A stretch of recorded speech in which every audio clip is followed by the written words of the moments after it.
আমার গত সপ্তাহের যশোরের আলোচনার একটা লাইনকে কেন্দ্র করে আমাদের অনেক রাজনীতিবিদ বন্ধুরা অনেক ক্ষুব্ধ প্রতিক্রিয়া দেখাচ্ছেন। ওই কথাকে নিজেদের গায়ে টেনে নিজেদের গায়ে মেখে ওনারা ক্ষুব্ধ হয়েছেন।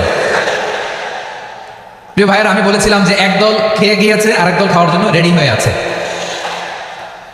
তো এখানে কি আমি কোনো দলের নাম বলেছি?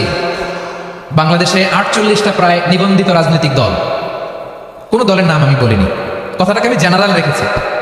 দায়ীদের বৈশিষ্ট্যই এটা, দায়ীরা জেনারেলি কথা বলে, যার যেই মেসেজ নেয়ার তারা সেখান থেকে নিয়ে নেয়।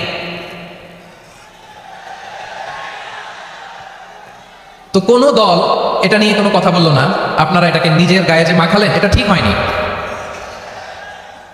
আমি বলবো যে এটা খুবই অনভিপ্রেত হয়েছে। কোনো দলকে টার্গেট করে বা কোনো দলের পক্ষে আমরা কখনো কথা বলি না। আমরা কোরআনের পক্ষে কথা বলি, ইসলামের পক্ষে কথা বলি, ঠিক কিনা বলেন? সো একটা জেনারেল কথাকে যদি আমার রাজনীতিবিদ বন্ধুরা নিজেদের গায়ে মাখেন, ক্ষুব্ধ প্রতিক্রিয়া জানান, এতে করে সাধারণ জনগণের কাছে একটা নেগেটিভ মেসেজ যাবে ওনাদের ব্যাপারে। এটা হোক আমরা চাই না। এদেশের যত এই যে আমার ভাইয়েরা, এই যে, তো আমার প্রিয় রাজনীতিবিদ বন্ধুদের আমি বলবো, কথাটা ছিল ভেরি জেনারেল, এটা নিজেদের গায়ে মাখানোর কোনো দরকার নাই। আমরা এই যে এক্সিস্টিং যে রাজনৈতিক চর্চা, এটা থেকে আমরা বেরিয়ে আসতে চাই। আমরা চাই না এদেশে চাঁদাবাজি, দখলবাজি থাক, ঠিক কিনা বলেন? এদেশে কোনো দুর্নীতি থাক, টেন্ডারবাজি থাক, এগুলো আমরা চাই। আই হেট পলিটিক্স একটা জেনারেশন আছে, এই বেশিরভাগ জেনজি অফ সিলেট, এরা আই হেট পলিটিক্স জেনারেশন। এরা পলিটিক্সকে পছন্দ করে না। তো কেন করে না, এর দায়ভার আমাদের আছে না নাই? আছে। এবং আমরা দেখেছি ক্ষমতার পালাবদল যখন হয়, এক সরকার যায় আরেক সরকার আসে, তখন দুর্নীতির ফিরিস্তি আমরা জানতে পারি, এর আগে জানতে পারি না। প্রতিটা দলের ভেতরেই আমরা এই বাজে চর্চাটা দেখেছি।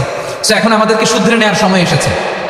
এটা এই সুন্দর সময়, নতুন প্রভাতের বাংলাদেশ, নতুন ভোরের বাংলাদেশ, এই সময় আমরা কাদা ছোড়াছড়ি যেন না করি।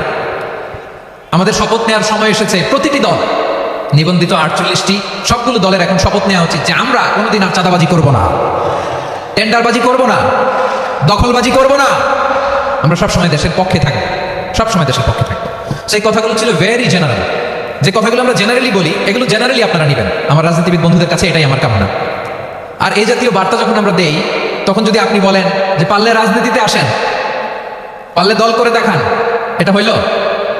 আমি কি এরকম কোনো কথা বলেছি? না। আমি একজন মুফাসসিরে কোরআন, আমি একজন আলেম, এর বাইরেও আমার সবচেয়ে বড় পরিচয় আম আ সিটিজেন অফ বাংলাদেশ। আমি বাংলাদেশের একজন সাধারণ নাগরিক।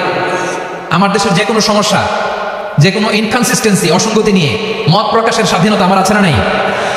আপনারাই তো বাক স্বাধীনতার কথা বলেন, ফ্রিডম অফ স্পিচের কথা বলেন, বাক স্বাধীনতার কথা বলেন। আপনারাই যদি আবার কোনো মন্তব্যের কারণে বলেন যে রাজনীতির মাঠে আসেন, দল করেন, দেখি কতটুকু পারেন, এটা ঠিক হবে না।